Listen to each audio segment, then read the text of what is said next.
Bonjour à tous, bienvenue au stade Saint-Symphorien pour ce numéro de Mon Graouli à moi, l'émission qui, le temps de la trêve estivale, donne la possibilité à des personnalités messines et mosellanes de parler de leur passion pour le FC Metz. Aujourd'hui, on va évoquer les années 80 et en particulier l'exploit réussi du côté de Barcelone avec un journaliste qui a vécu l'événement de l'intérieur. Mon Graouli à moi avec Jean-Pierre Jagère, c'est parti.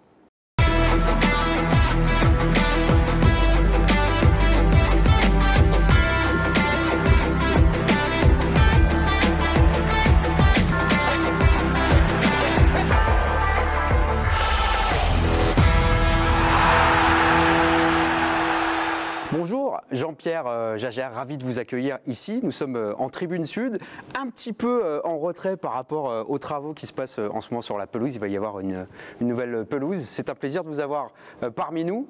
Et vous êtes une figure et surtout une plume bien connue des Messins, des Mosellans. Mais alors Jean-Pierre, ce que je vous propose, c'est que pour ceux qui ne vous situeraient peut-être pas, c'est de dérouler un petit peu votre CV pour continuer à faire connaissance. On est à la maison, c'est bien. Exactement. Venez comme vous êtes, mon cher Jean-Pierre. Vous avez 74 ans, Jean-Pierre, et pour vous, l'âge légal de départ à la retraite ne semble pas se poser comme un sujet, puisque vous continuez d'être actif, et bien actif, avec entre autres choses la sortie récente d'un livre qui nous replonge au début des années 2000, c'est-à-dire au moment où vous avez lancé La Semaine. La Semaine, c'est cet hebdo messin, mais aussi nancéen, qui en est aujourd'hui à 20 ans d'existence, ou presque, et qui apparaît comme votre plus belle réussite, peut-être, vous, le journaliste au long cours, dont la carrière a débuté dans les années 70 au Républicain Lorrain. Au RL, vous prenez rapidement la tête de l'édition locale de Metz, ce qui vous donne l'occasion de réaliser ce qui s'assimile à un rêve de gosse, tout simplement, suivre le club à la Croix de Lorraine dans le cadre de votre travail, et notamment l'exploit au Camp Nou. On va en reparler un petit peu plus tard. Au début des années 90, vous quittez l'univers du journalisme et créez une agence de communication, avant de prendre les rênes de la Foire Expo de Metz, puis donc de vous embarquer dans la grande aventure, celle de la création d'un titre de presse, désormais bien installé dans le paysage lorrain. Vous continuez d'ailleurs d'écrire un bloc-notes dans ce journal, quand bien même vous avez passé la main en 2020, parce qu'après tout, le temps ne doit jamais altérer la passion. Voilà, je me suis fait plaisir avec ma chute, hein. J'espère qu'elle vous plaît. J'en parle sur le ton de la boutade, mais on peut imaginer que pour vous, homme d'action, homme de création, homme d'entrepreneuriat aussi, c'est difficile, inconcevable de raccrocher les gants, si je puis dire. Oui, et puis il y a quand même la conscience du fait que ce n'est pas tellement nous qui construisons les chemins, mais c'est les chemins qui nous construisent. Donc ça ne sert à rien maintenant tout d'un coup d'essayer de m'inventer une vie qui ne serait pas la mienne. Donc je me suis plongé depuis 50 ans, je vais dire, dans cet univers de l'actualité, des paris aussi et des convictions pour notre région. Il y a le foot, bien sûr, mais il y a Pompidou, il y a l'arrivée du TGV, enfin toute une série de combats qu'on vit. D'ailleurs, maintenant encore, je encore le chair de poule. C'est des choses qu'on vit. Et donc, on ne va pas se dire à un moment donné, parce qu'il y a tel ou tel chiffre au calendrier, paf, j'arrête de vivre. Donc je continue de vivre ça, mais d'une façon différente, et aussi en essayant d'avoir un peu, comme ça a été fait dans ce livre, un peu la morale de l'histoire, de se rendre compte que finalement les choses avancent, et que moi ce qui m'a frappé, c'est qu'en 20 ans, on a eu un changement d'univers extraordinaire. On pensait au début des années 2000 être sorti de la période de l'après-guerre, et puis on s'est dit bon, il va y avoir un changement de génération, il va y avoir le TGV, il va y avoir ceci, cela, et on s'imaginait un avenir, et tout d'un coup la révolution numérique notamment est arrivée, puis toute une série d'autres bouleversements, et il y a eu une accélération extraordinaire, et donc il faut se dire soyons prêts, donc restons toujours, je vais dire, vivants dans nos têtes. Parlez-nous un peu de ce livre, si vous le souhaitez, Psychose de presse à Metz, aux éditions Metz Libris. Oui. Maison d'édition que vous avez créée vous-même d'ailleurs. Alors c'est une vieille histoire ce Metz Libris, parce qu'en 1984 ou 85, un jour Madame Pull, qui était ma patronne au Républicain Lorrain, me dit Jagère, venez voir, on va essayer de monter un salon du livre à Metz. Parce que j'avais fait moi-même un salon du livre de cuisine place Saint-Jacques, et ensuite elle me dit qu'est-ce qu'on pourrait trouver comme titre. Alors moi tout de suite je lui dis Metz Libris, et elle me dit ah non, trop intello, on va prendre l'été du livre. Et du coup ce Metz Libris était resté sur un coin du feu, et quand j'ai cédé le journal et que j'ai créé une activité un peu plus détendue, donc c'est devenu Metz Libris. Et ce livre, c'est simplement aussi pour le fait de se souvenir de difficultés qu'on a eues à ce moment-là, mais ça, c'est la vie, mais aussi de se dire, c'est ce que je vous disais tout à l'heure par rapport aux chemins qui nous construisent, que quand on est en racine avec des gens dans un environnement, on essaye d'aller au bout de son idée. Et quand, au moment des années 2000, je me suis dit qu'il fallait qu'ici, on vive un peu de façon plus ouverte par rapport à notre environnement. À l'époque, bon, il y avait Amnéville et Metz. C'était la guerre entre les deux, parce que les deux maires ne se supportaient pas. Et quand à la foire, je voulais faire un truc sur Amnéville, on me dit attention, ils vont faire la gueule. Alors je dis non, on respire différemment, on fait arriver le TGV, il y aura Pompidou. Donc c'était une envie de faire autre chose et on a réussi à le faire. Et ça fonctionne. 15 000 exemplaires, je crois, pour le journal de la semaine, entre Metz et Nancy. Metz et Nancy, avec les 2 tiers sur Metz, 1 tiers sur Nancy. Et Nancy, j'ai eu la chance en 2010 d'avoir un garçon qui s'appelle Pierre Taribault, qui était le rédacteur en chef de l'Est pendant de très longues années, qui est venu me dire à Metz, écoute, si tu veux créer quelque chose à Nancy, je suis ton homme. Parce qu'on n'arrive pas comme ça, je vous disais, on se nourrit du terrain, on n'arrive pas quelque part en disant, moi je vais vous faire un journal. Non, faut être modeste, faut connaître la vie des gens, et donc c'est avec Pierre qu'on a mené cette aventure, un fan de Nancy et du SLUC. Le SLUC Nancy. Je ne connais pas ce club, mon cher Jean-Pierre. Je plaisante. On sent évidemment que vous avez cette passion pour le FC Metz chevillé au corps. Il y a ce sang grenat un petit peu qui coule dans vos veines. On va s'y intéresser. Et évidemment, on va ouvrir la boîte à souvenirs, remettre la machine en arrière, loin en arrière, puisque votre première expérience ici à Saint-Symphorien, qui évidemment n'avait pas grand-chose à voir avec le Saint-Symphorien version 2023. C'est quoi, dans les années 50, vous avez 7 ans? En 57. En 1957. Joli symbole. On vient d'arriver à Metz avec mes parents qui étaient instits dans un petit village près de Bouzonville avant. Puis ils sont arrivés donc à Metz et mon père m'a emmené au match. Alors moi je savais qu'il y avait du foot avant. Il y avait déjà, ça commençait à bruire autour de la Suède et de la Coupe du Monde. 58. Donc c'est ces 2 éléments-là ensemble, la découverte du FC Metz en 57 et la performance de l'équipe de France en 58 m'ont plongé dans le monde du foot. Et en 57, en arrivant pour la première fois ici au stade, première fois en nocturne, je ne savais pas du tout que ça existait, ouais. Et en voyant cette pelouse d'un vert tout clair, c'était divin. Et j'ai eu vraiment un coup de cœur pour cette équipe. Il y avait Andreas, il y avait Acosta, il y avait Corazza dans les buts, enfin. Et je n'ai plus quitté, enfin cette passion de ce foot ou cet émerveillement de la planète Saint-Symphorien ne m'a plus quitté. Alors bien sûr, il n'y avait rien de ce qu'il y a maintenant. Moi, j'étais dans les populaires, là-bas. Alors ça se situe où les populaires? Côté autoroute. D'accord, donc c'était actuellement en ouest. C'était en arrondi, c'était des gradins qui n'étaient même pas en béton. Il y avait juste une bordure, ouais. Et c'était de la terre battue.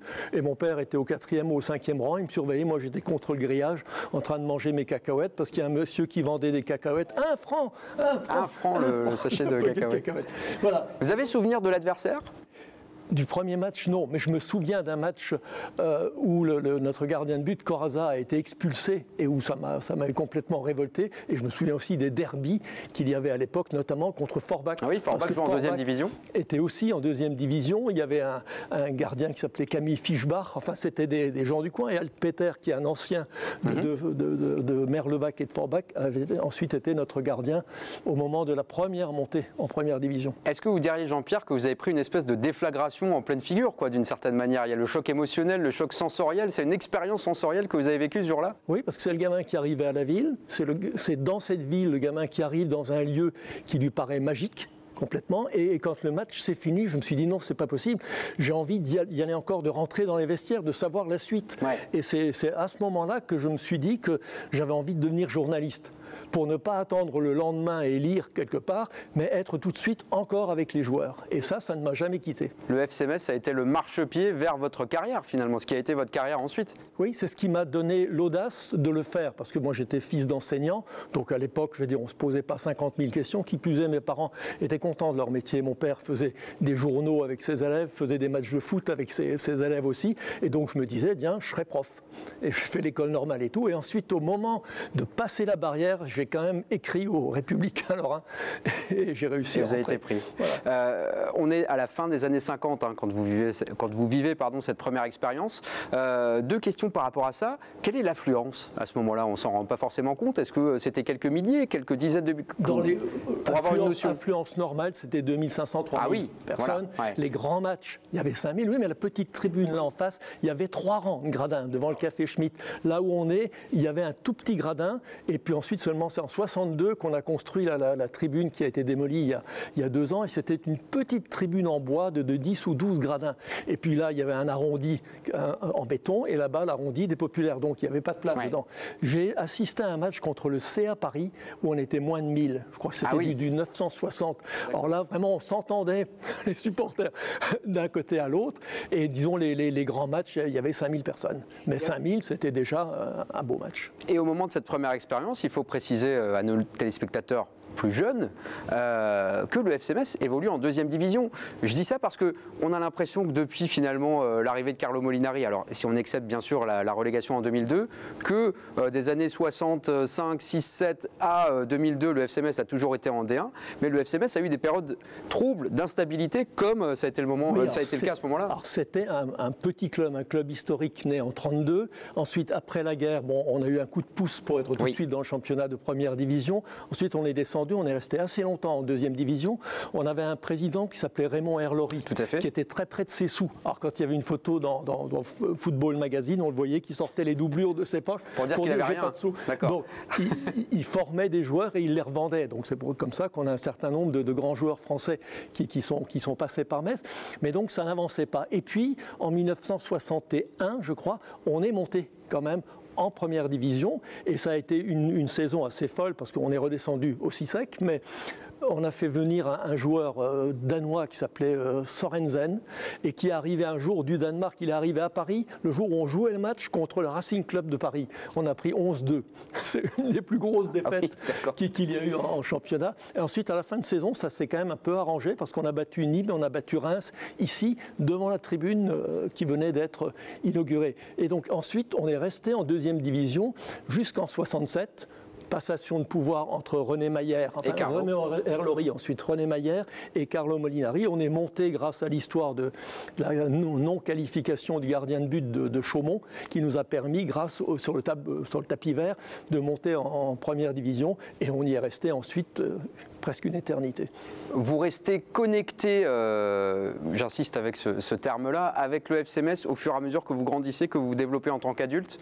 Alors il y a bien sûr le métier aussi qui veut ça. À partir du moment où la passion est là, et où ensuite l'aventure de la fin des années 60-70 avec Auxerre, Gérard Auxerre qui arrive à Metz, avec Gilbert Le Chenadec, avec toute une série d'internationaux qui arrivent, et cette équipe qui se met à gagner, on met 7-3 à Rouen, le premier match de la saison, l'année où on a... Alors Rouen aujourd'hui, c'est plus difficile de se faire une idée de la performance que ça pouvait être, mais en tout cas c'est spectaculaire. C'était de bonnes équipes, donc j'ai vécu ça en tant que passionné de foot, et ensuite par mon métier, en tant que rédacteur à la locale Metz, avec un ami qui s'appelle Richard Bance, on sortait une petite chronique qui s'appelait le BNJ, où on traitait des matchs de façon un peu humoristique.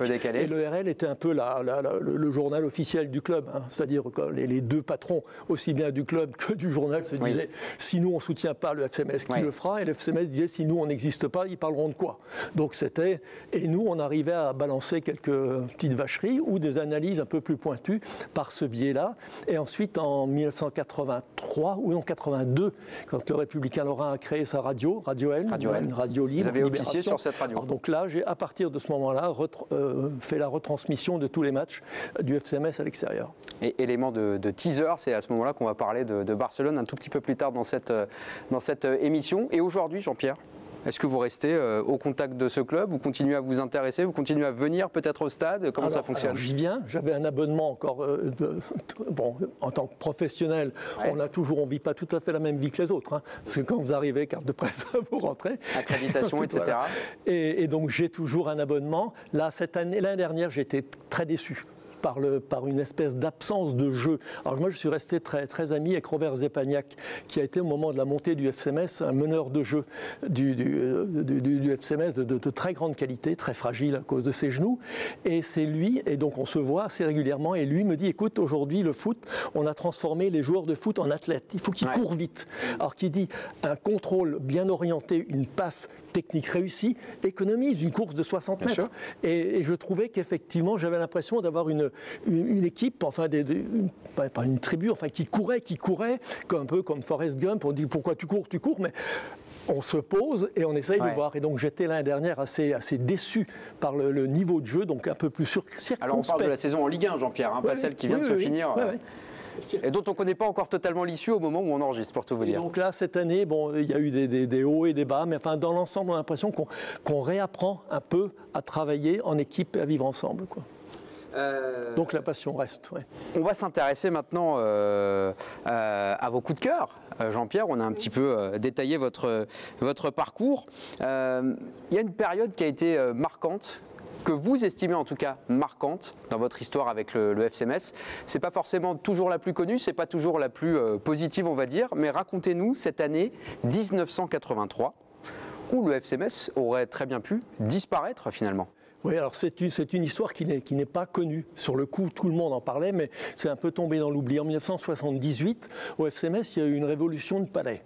Carlo Molinari, un jour, s'est retrouvé fichu à la porte de son propre club. Alors qu'il était président depuis 11 ans, c'est ça? Il était président depuis 11 ans, et c'est Aimé Dumartin, Gilbert Entringer, et pas mal de représentants de la ville au sein du club, parce qu'à l'époque, les clubs n'étaient pas des sociétés à objets sportifs, c'était des associations. Et donc, ils ont pris le pouvoir, et du coup, le FC Metz, pendant 4 ans, a joué non plus en grenat, mais en noir et blanc. Aux couleurs de la ville. De Metz, ouais. On a fait des recrutements assez mirifiques. Tout de suite après la Coupe du Monde en Argentine en 78, avec Sinegel, Surbier, Kasperzak, enfin, de grands joueurs de l'époque. Ça avait de la gueule. Et donc, ça a plutôt bien marché pendant les 4 ou 5 ans qui ont suivi. On a terminé 2 fois ou 3 fois à la 5e ou 6e place, 2 fois quand même ric et rac, mais bon, cette politique un peu de clinquant nécessitait pas mal d'argent. Or, à l'époque, il n'y avait pas encore l'histoire des droits télé, c'était les villes qui apportaient de l'argent ou qui garantissaient les emprunts. Et en 83, l'ami Dumartin, président du FC Metz, demande à la ville une garantie d'emprunt assez importante.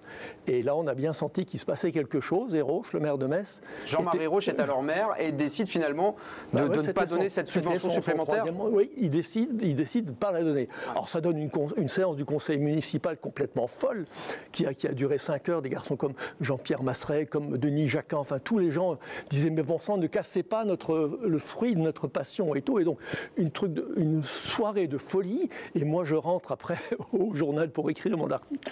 Et tout d'un coup quelqu'un me passe un coup de fil et on me dit hey, il y a eu un petit problème, c'est qu'en fait un des conseillers aurait dû demander au maire de Metz s'il était prêt à revenir sur sa position si quelqu'un d'autre dirigeait le FC Metz. Ah, mais simplement un tel brouhaha. Et on m'a dit, écoute, si tu veux, vérifie, et Carlo Molinari est prêt à revenir, appelle-le. À 2h du matin, j'appelle Carlo, qui me dit, eh oui. Et finalement, entre le vendredi soir de ce conseil municipal où tout est par terre, et le dimanche matin, le FC Metz avait ressurgi de ses cendres avec le retour de Carlo, avec des joueurs qui étaient à l'époque en entraînement de début de saison en Suisse, à la Chaux-de-Fonds, je crois, et qui étaient revenus, Éric Pécou et tout. Donc j'ai une photo où on est dans le bureau du maire le dimanche matin, Carlo, les joueurs et moi, et puis on assistait à la renaissance du FC Metz. Et si j'ai encore 30 secondes, une petite anecdote liée à ça. 2 mois avant, tout de suite à la fin de la saison, il y avait eu un concert ici à Saint-Symphorien avec Supertramp. Le stade était plein, toute la pelouse était pleine de supporters et moi j'étais dans la tribune là derrière et j'avais envie de pleurer parce que je me disais putain mais c'est pas ça notre stade, c'est pas un lieu de loisir, c'est dédié au FC Metz. Et Carlo, le lendemain, j'avais écrit ça, Carlo m'écrit, il me dit moi aussi j'avais envie de pleurer et finalement on s'est retrouvés 2 mois après dans le bureau du maire pour le redémarrage et puis quelques temps après au Parc des Princes. Vous avez contribué à construire la petite histoire dans la grande histoire d'une certaine manière. Ça, c'était votre période marquante, votre match préféré, Jean-Pierre. Alors, c'est un événement incroyable dans l'histoire riche du FC Metz, c'est ce fameux match à Barcelone. Pour bien situer et recontextualiser, le FC Metz bat donc l'AS Monaco et vous nous avez ramené vous pouvez peut-être la montrer à la caméra. Une réplique de la Coupe de France, Carlo Molinari à l'époque. Vous savez, ici on vivait tous sur le souvenir d'une finale perdue en 1938. Et c'est au moment où le FC Metz... Coupe de France Coupe de France, oui. Et c'est au moment où le FC Metz allait mal et toute l'année suivante, paf, on gagne enfin cette Coupe de France avec un contexte de folie parce que le FC Metz n'avait plus de sponsor maillot. L'année précédente, c'était équipé, il n'y avait plus. Et finalement, Solac s'était décidé à rentrer. Et on avait des manifestants au Parc des Princes qui sifflaient François Mitterrand pour protester contre le plan acier, quoi. Et donc, on gagne cette Coupe de France, voilà. Coupe de France contre Monaco en 1984. Du coup, qualification pour la Coupe des vainqueurs de coupe. Ouais. Nous sommes à l'automne 1984. Le FC Metz reçoit, je parle pour l'instant du match aller, Jean-Pierre, reçoit le FC Barcelone ici même. Petite dérouillée quand même, défaite 4-2 sans vraiment exister sur le match aller. On joue bien, mais les autres sont d'un réalisme fou et claquent les 4 buts. Et on n'a pas été inexistant, mais on s'est dit, c'était entre des juniors et une équipe pro. Quoi. Et match irréel au retour. Tout le monde aujourd'hui connaît cette histoire. Le FC Metz qui renverse complètement la situation, qui prend un but dès la demi-heure à peu près. Schuster ou Carrasco, je ne sais plus, à vérifier. C'était Schuster, l'Allemand de Barcelone qui marque. Et derrière, on a... Et donc là, on s'est dit, bon, c'est définitivement cuit. On était avec Richard Bans accrochés dans les cabines de radio du Camp Nou. Il n'y avait que 2 cabines. Sur les 40, il y en avait 2 qui étaient occupées. Jean-François Rhin pour France Inter et nous 2 pour la deuxième avec Robert Zepagnac qui venait pour les conseils. Personne n'avait voulu venir, Europe, RTL, tous ces gens-là, dire on ne va pas s'emmerder. Hein. C'est bâché, on connaît l'issue. Et donc, vous avez été une cinquantaine de privilégiés finalement à vivre cet événement incroyable. 80, je crois. C'était un avion, c'était un Boeing 737 de la Luxair. Hein. Donc on est arrivé là-bas, il y avait l'équipe et tout ce qui était autour. Et ensuite, un certain nombre de supporters. Et à l'arrivée, on a visité le musée de Barcelone. Ouais. On a été reçu par un représentant de la Généralité de Catalogne qui nous dit, écoutez, vous êtes tellement sympathique qu'on a envie de vous offrir un but. Ah ils sont sympas. Voilà. On leur en a offert quelques-uns en retour. Victoire donc 4-1 et évidemment exploit absolument sensationnel. Est-ce que vous seriez d'accord pour dire, Jean-Pierre, parce que c'est quelque chose qu'on a pu entendre, que ce succès-là s'est bâti sur ce sentiment de vexation par rapport au match aller. C'est notamment Michel Ettore, le gardien, qui a souvent dit ça. Alors il y a à la fois de la vexation et aussi de la suffisance des Barcelonais. Parce que Barcelone, ils considéraient que c'était cuit. Le petit journal des supporters de Barcelone, le titre c'était Tiembla y Metz, c'est-à-dire Tremble Metz. On ne sait pas quelle sera la valise, mais il y aura valise. Quoi. Hein, et donc il y a eu cette espèce de suffisance. Qui plus est, les gens de Barcelone, les dirigeants de Barcelone n'avaient pas rentré ce match dans l'abonnement annuel des supporters, ce qui fait qu'au lieu d'avoir 80 000 personnes, comme c'est souvent le cas, il y avait 30 000, il y avait 30, 35 000. Et un stade à moitié plein, ça ne résonne pas comme un stade complètement plein. Et donc tous ces éléments-là, ajoutés à une réussite, mais c'est vrai que quand vous prenez un but et que vous en avez déjà pris 2 de retard au match aller, c'est normalement cuit. Et donc ces 2 actions de Kurbos, l'une assez chanceuse finalement en première mi-temps. Il met un triplé et un but contre son camp sur un centre de Kurbos, me semble-t-il. Ça c'était en première mi-temps. On arrive à 2-1 à la mi-temps et là, on pouvait se dire que tout était de nouveau possible. Il y a un autre élément de coulisses par rapport à cet exploit qui consiste à dire que, contrairement à ce qu'on peut imaginer, les Messins étaient là-bas presque en dilettante. Ils étaient un peu en touriste. Ils ont fait une séance, je crois, la veille de ce match retour au Camp Nou où ils sont entraînés pendant 2h30. Ils voulaient profiter de l'instant sans se mettre trop de pression. Est-ce que vous avez eu ce sentiment-là ? Oui, mais c'est normal. Imaginez un club qui, 1 an avant, est sur le point de disparaître, qui ensuite figure honorablement en championnat, qui gagne la première Coupe de France de son histoire et qui joue au Camp Nou, c'était fromage et dessert. Donc c'est normal, on n'avait pas, je veux dire, si on devait être ridicule, on avait été ici. Oui. Donc il n'y avait plus la peur du ridicule. Mais il y avait quand même des joueurs qui avaient une fierté et puis il y avait des personnalités. Un Jules Bocandé, bien sûr. On le connaissait encore pas trop, mais c'était un sorcier. Hein, et donc lui... Passe décisive sur le dernier but de Kurbos d'ailleurs. Oui. Ouais. Alors Jules, on est à 3 minutes de la fin, il est pratiquement à l'angle des 6 mètres et j'ai l'impression qu'il y a de la place. Alors moi je hurle au micro, mais tire, Jules, nom de Dieu, tire. Et il refait un crochet parce qu'il y avait finalement 2 adversaires devant. Il passe en retrait à Tony qui était en plein cadre et qui réussit malgré la forêt de joueurs à le mettre dedans. C'était fantastique. Question supplémentaire signée Pierre Théobald, notre confrère et ami, qui nous a fait un petit message, mais je vais le citer pour gagner un petit peu de temps, qui nous a dit que finalement il y avait une vraie portée symbolique derrière cet exploit sportif dans le sens où, vous l'avez évoqué un petit peu Jean-Pierre, c'était une espèce de revanche pour cette région qui était meurtrie sur le plan social et économique à ce moment-là avec la dégringolade de l'acier lorrain. Est-ce que vous diriez qu'il y avait ça aussi, je reprends votre cheminement, vous dites qu'en 83 le club a failli disparaître et qu'il y a une espèce de renaissance. Est-ce qu'il y avait ce sentiment de redonner de la fierté à tout un territoire ? Il y avait de ça aussi. Et je crois qu'effectivement, la présence du sponsor, plus le côté, j'allais dire, qui plie mais ne rompt pas. Hein.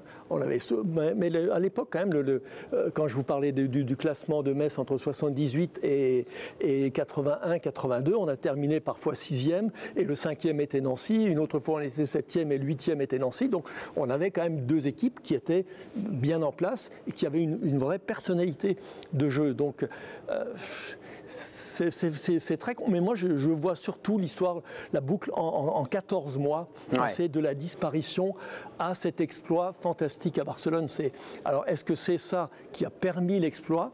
Pourquoi pas ? En tout cas, on y a cru. Moi, à 2 minutes avant la fin du match, je me suis dit, il faut que je sois en bas dans les vestiaires pour le retour des joueurs. Et je commence à descendre l'escalier en métal qui descend des hauts des tribunes jusqu'en bas dans les vestiaires. Et chaque fois que j'entendais une clameur dans le stade, je me disais, merde, ils ont dû marquer. Et puis non, finalement. Oui, parce qu'entre le dernier but messin et la fin du match, il y a encore 10 minutes à peu près. Un peu moins peut-être. 5-6 minutes, avec les petites prolongations. Et on voulait absolument être dans le vestiaire au moment où ils arriveraient. Donc ça fait cette espèce de tunnel. Et quand vous êtes dans un tunnel, les bruits de l'extérieur sont amplifiés. Et je me disais, c'est pas possible. Je priais pratiquement à chaque marche. Pour terminer, Jean-Pierre, j'aimerais que vous nous parliez de votre coup de cœur s'agissant d'un joueur. Vous en avez côtoyé des dizaines et des centaines tout au long de votre carrière. Mais le garçon qui vous a marqué, c'est justement un des acteurs de cette folle soirée. C'est Tony Kurbos. Il y a deux éléments. Il y a à la fois le joueur qui en est, je crois, à 54 buts en 3 saisons entre 82 et 85. Je vérifie si vous m'y autorisez. 54 buts, voilà, pour être tout à fait précis. Il y a la qualité du joueur et il y a aussi une anecdote personnelle que vous avez avec lui. Ouais, alors dans les joueurs qui m'ont marqué, il y a aussi des gens comme Sylvain Castendeutsch et Robert Pires. Parce qu'en tant que journaliste, quand à l'époque on rentrait dans les vestiaires, parce qu'il n'y avait pas d'histoire de zone neutre et tout, à la fin du match, toc-toc, on rentrait, ils sortaient de la douche. Autre temps, autre mœurs. Et c'était vraiment, j'allais dire, des analyses, même Blanchard avait des analyses du match qui étaient excellentes et qu'on pouvait tout de suite mettre en ondes parce qu'il y avait quelque chose dedans. Ce n'était pas les mots creux qu'on a trop souvent aujourd'hui. Et pour Tony Kurbos, effectivement, un jour, en Coupe de France, il avait marqué 6 buts à Nîmes. 6 buts on avait gagné 7-3. Et le jour dont je vais vous parler maintenant, c'est on jouait contre Bastia en Coupe de France. À l'époque, pendant les phases dernière phase de la Coupe de France, c'était un match aller-retour. Et on jouait un match, le retour assez dur à Furiani. Et les Corses étaient remontés, enfin, comme c'est pas permis. Et Tony s'est fait casser, notamment par un joueur qui s'appelait Moisan. Et il est sorti sur une civière. Et ensuite, au moment de repartir dans l'avion, les médecins l'ont laissé repartir. On était dans 2 petits coucous de 10 places à Hélice. Et au moment de repartir, le médecin nous dit, écoutez, il ne faut absolument pas qu'il s'endorme pour qu'on puisse ensuite, à l'arrivée, tout de suite le transférer dans un hôpital pour qu'il soit sous surveillance. Donc vous avez fait la conversation. Voilà. Et donc, dans le groupe, il y en avait qu'un qui parlait allemand couramment, c'était moi. Donc je me suis retrouvé pendant les 2h30, parce que c'est long pour remonter la vallée du Rhône contre le vent, à côté de Tony Kurbos dans l'avion, et on a parlé alors de tout et de rien. De la vie, c'était une espèce de challenge. Et ça reste, c'est vraiment un souvenir qui est fort. Merci beaucoup Jean-Pierre, c'était passionnant de vous écouter ouvrir comme ça la boîte à souvenirs et à se remémorer comme ça des éléments évidemment extrêmement attachants et positifs de cette riche, folle histoire du FC Metz. Merci infiniment pour votre participation Jean-Pierre, merci à tous et à très bientôt pour un prochain numéro de Mon Graouli à moi.